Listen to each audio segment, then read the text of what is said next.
flight size. Lastly, they will fly closer to you. Alright, now everyone, are you ready? Yes! Again, are you guys ready? Yes! Now we're all set and ready. Now, for our first bird to pray, it is a year-round type of bird, meaning most of their hunting time is during the daytime. But before calling him, we will first need the Lord. So the Lord will be hunted by a bird trainer, Sir Erwin. The Lord will serve as the real food or the real prey. Because this bird is going to showcase how sharp his eyesight is and how good he is at catching his food, even from a distance. Now, Mr. Erwin, are you ready?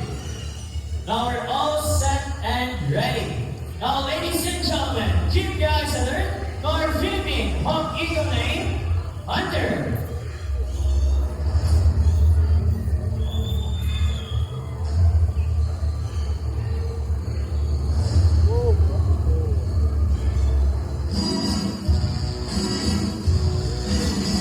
Great catch, Hunter.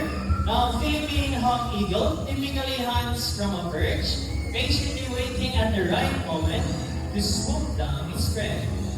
Now, as you can see, Mr. Erwin is wearing a thick glove that protects himself from the sharp talons and claws of this bird. Now, Philippine Hawk Eagle, it is considered as a medium-sized raptor.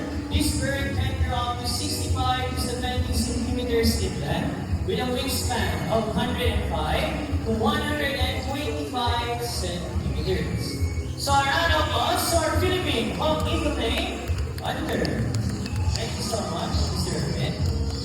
And a friendly reminders for everyone, please sit down.